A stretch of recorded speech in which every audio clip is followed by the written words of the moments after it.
Oh, I love this one because I used to believe it completely. Don't get typecast. Really? And we believe that. Okay, let me tell you what happened when I started out. I'd submit for everything. Stern military officer? Sure. Kindly grandpa? Why not? Corrupt politician? Well, I can do that. Bumbling neighbor? Hey, let me try. Right? I wanted to show range. I wanted casting to see that I could do anything, because the worst thing that could happen, the absolute worst, was getting put in a box, right? Wrong. The worst thing that happened was nobody remembered me for anything. I was so busy proving I could play everyone that I never became the obvious choice for anyone. I was at the Southeast Actors Summit earlier this year, and actor Dwayne Boyd told a story that completely rewired how I think about this. Dwayne has built a genuinely sustainable regional career, real credits, repeat bookings, actual money, and he's done it by leaning hard into one specific lane: the cop. Not authority figure, not uniform guy, the cop. Grounded, skeptical, a little world-weary, but not corrupt, trustworthy, but not soft. His version, nobody else's. And here's how it started. Kurtwood Smith, you know him, Red Foreman from That 70s Show, told Dwayne something that changed his whole trajectory. He said, every show needs a cop. Think about that. Every show needs a cop. Every procedural, every drama, every thriller, every indie film with a crime scene, every commercial where something goes wrong and the authorities show up.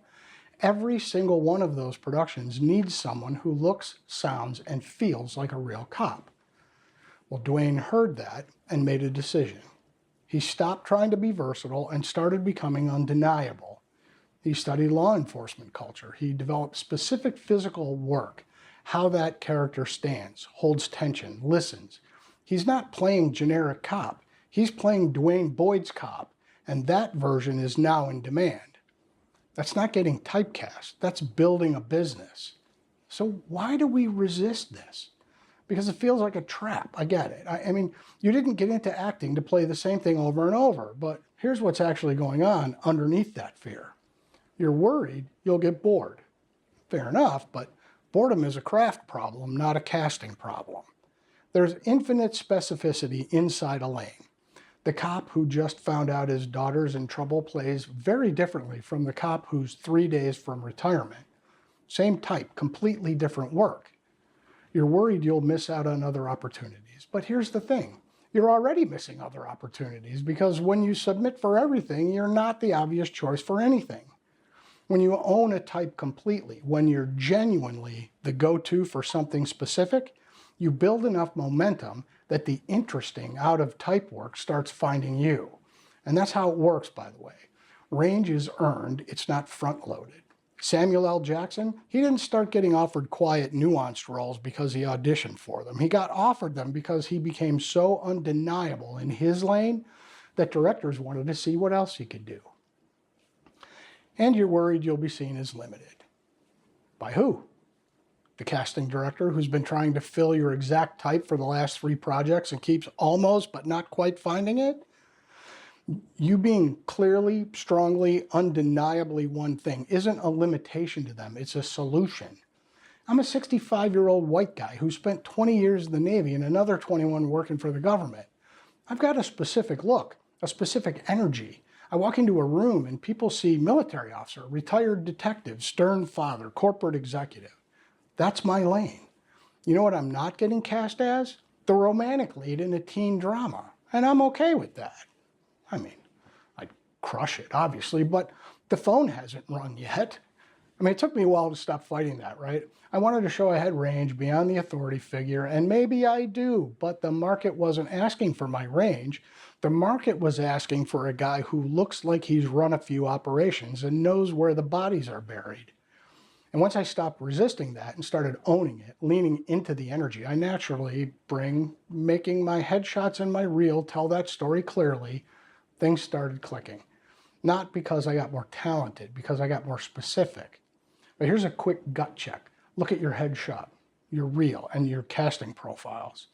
If someone who doesn't know you looked at all 3, would they be able to tell you what you are in one sentence?